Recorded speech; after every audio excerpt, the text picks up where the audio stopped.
Hello and welcome to my series where I go through the process of designing my own tarot card deck.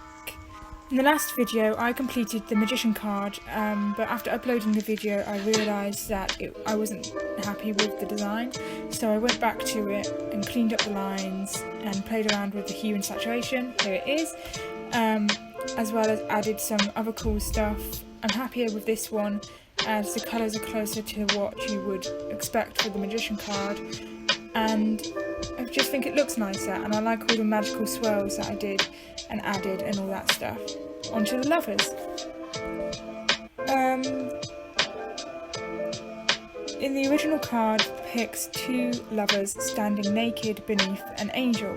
The angel blesses the lovers and reminds them of their union with the divine.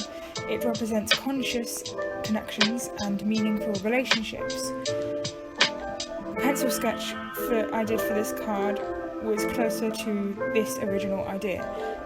I had two women standing with their backs to the reader, looking at each other, holding hands. I had an angel and two trees set up, similarly to how they are in the original.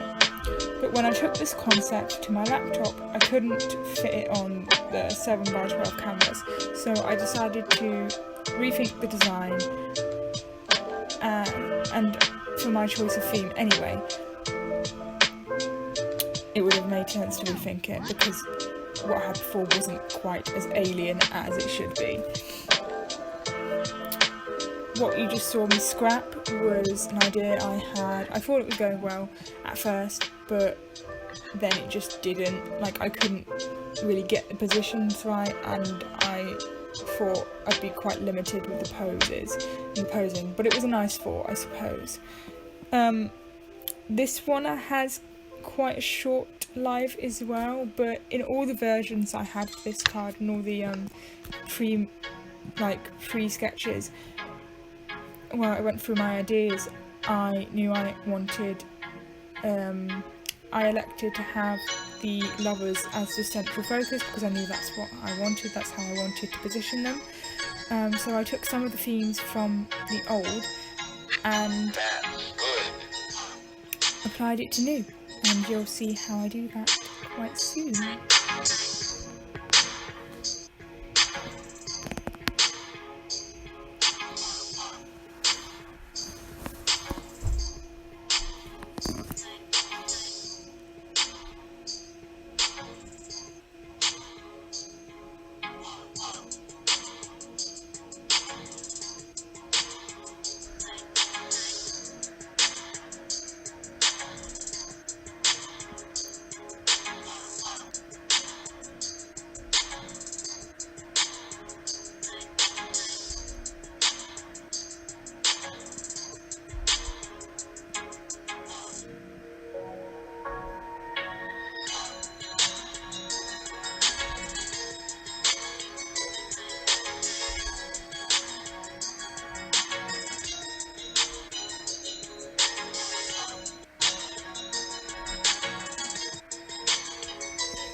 I kept with this idea that I'm doing now for a while,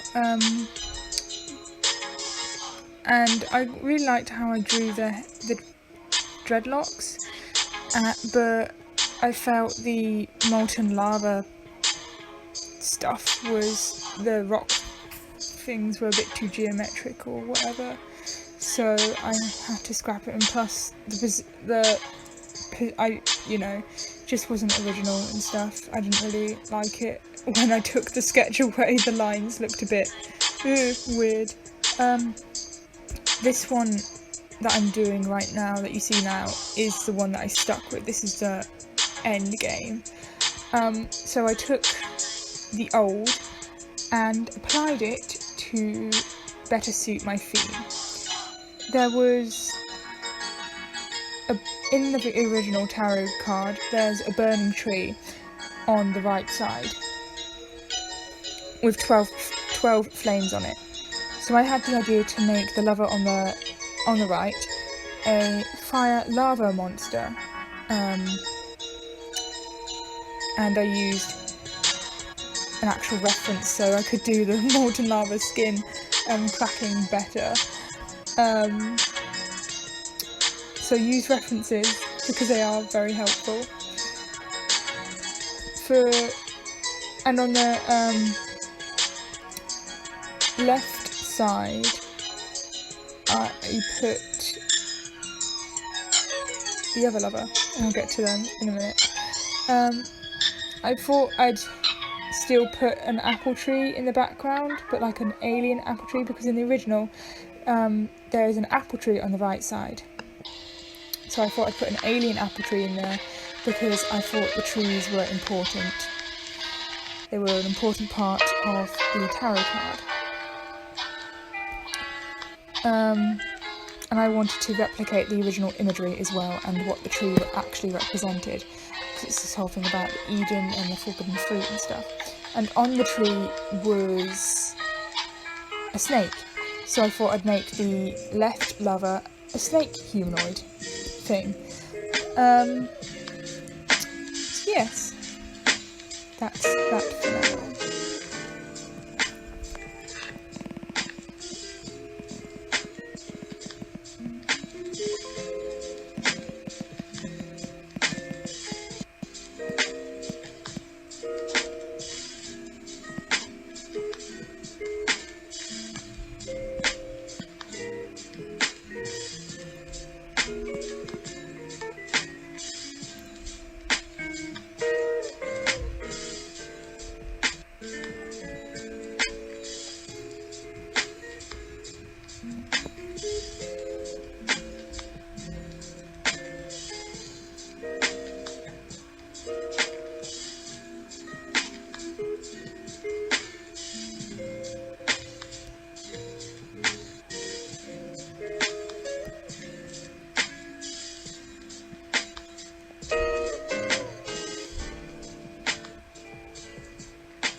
I chose to represent the divine with two suns, because I've always found the celestial bodies to be quite beautiful and otherworldly, untouchable and only to be looked at, that sort of vibe. So yeah, all of my tarot cards, I put a colour overlay over it, put I think sandpaper filter over it to make it with that papery texture, and then I just added the border and it was done.